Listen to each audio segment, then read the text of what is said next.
José Sabarde. Et ça n'a pas fini. Alors, un peu partout dans le monde, maintenant, il y a des émeutes. Oui.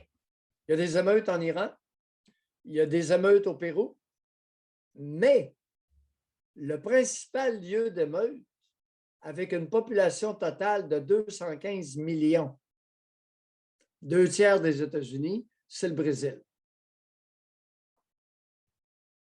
Quelques mots sur le Brésil. Lula da Silva, un bonhomme de 77 ans, vient d'être élu et intronisé comme président du Brésil il y a à peine quelques jours, suite à une victoire. Écoutez bien, le nœud, il est là. Suite à une victoire électorale de 50,9 % des votes. Le problème, il est là. Il y en a de la moitié de pas contents. Le problème est là. 50,9. Les maudites victoires aussi serrées sont de très mauvais augure. C'est un bon point, Doc, mais j'ai une question pour vous. À 50 points, là, je ne suis pas bonne en calcul, riez pas de moi, là, mais à 50,9, ça veut dire que l'adversaire il était à 49 points là. Bon, Point 1. bon, fait que ça veut dire que tu tranches ça comment?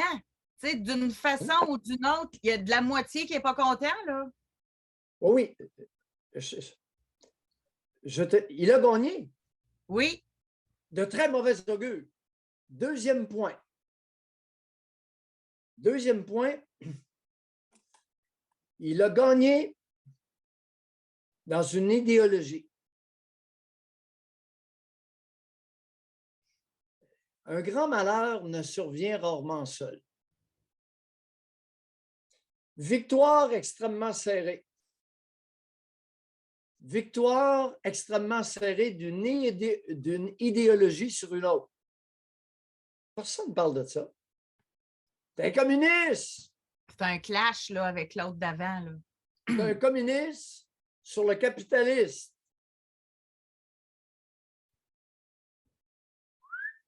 Mauvais augure! C'est un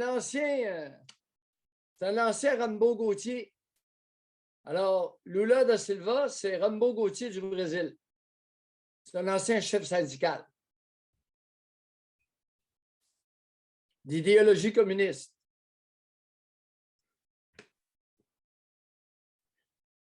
Une semaine avant d'être intronisé, entre l'élection et l'intronisation officielle, voici ce qu'il a déclaré. Une phrase.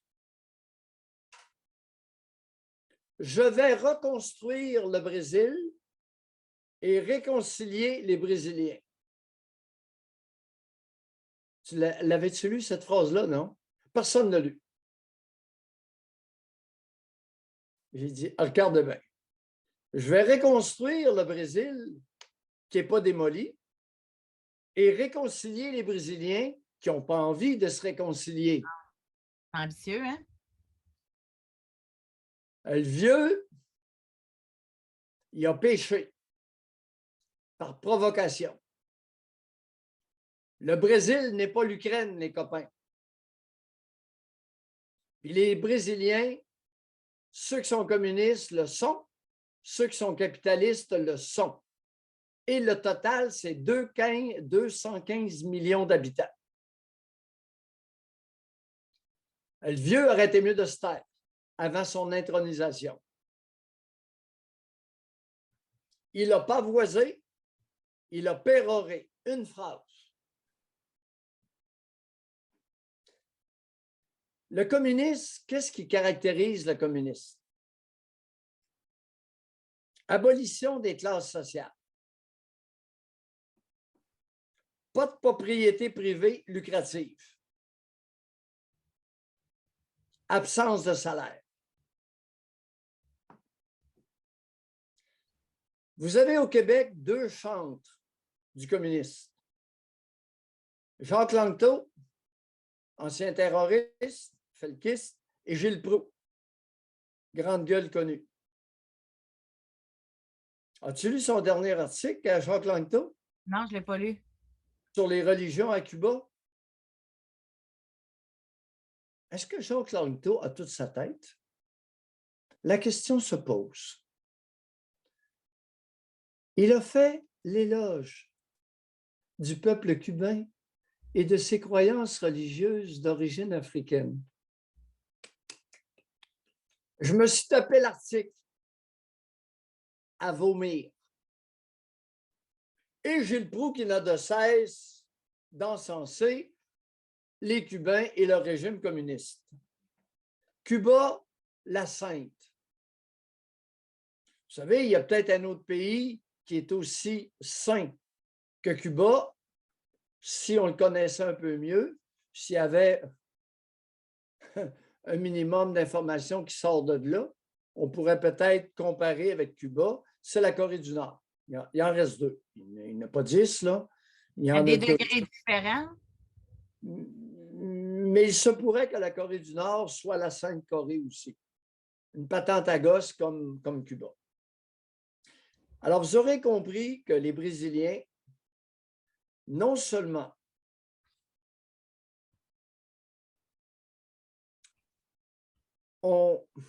sont empêtrés dans un résultat extrêmement serré, mais avec une idéologie simplement opposée.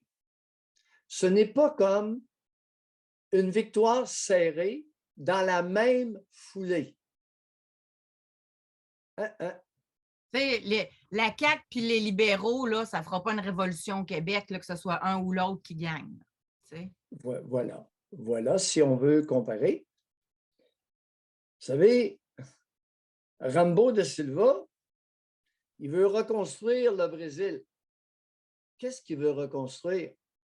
Pas les routes, il y en a en masse. L'économie, elle roule. Pays émergent, le Brésil. Avec plusieurs problèmes, me direz-vous, mais tout de même, pays émergent. Il veut reconstruire l'idéologie communiste.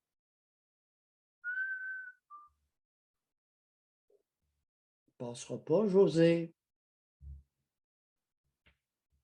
L'autre point que vous avez manqué, votre Rambo da Silva du Brésil, après son élection, une des premières choses qu'il a déclarées, on va contrôler les armes à feu. What the fuck? Qu'est-ce que ça vient faire là-dedans? Une population désarmée est une population vulnérable. Rappelez-vous, Cuba. Elle cave à Castro, 14 soldats avec des mitraillettes ont pris la tête de l'île. Essayez de ne pas oublier l'histoire. 14 mitraillettes, pas un fusil. 14 gars, 14 mitraillettes, Castro fume le cigare, tout le monde est à quatre pattes.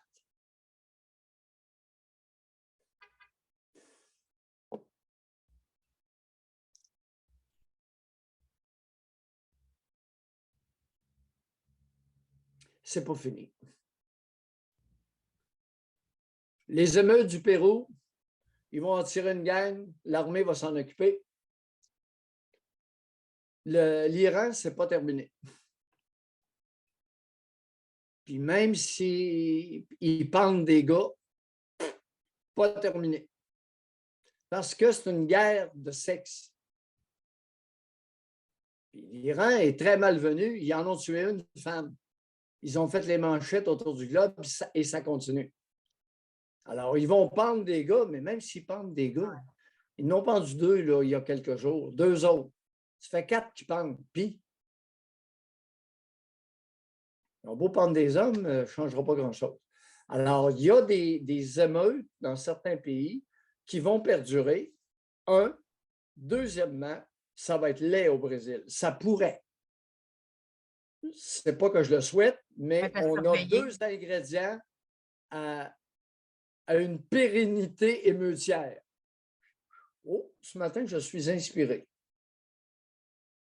Je ne vous dis pas qu'émeutier, ça existe. Peut-être que c'est français, mais vous aurez compris que c'est une histoire qui peut perdurer longtemps. Et ça peut être laid au Brésil. Pas mal plus qu'au Pérou. Au Pérou, les soldats, les soldats sont pas pires. Puis il y a pas mal moins de morts. T'en tues quelques-uns, ça en fait moins. Mais à 215 millions, là,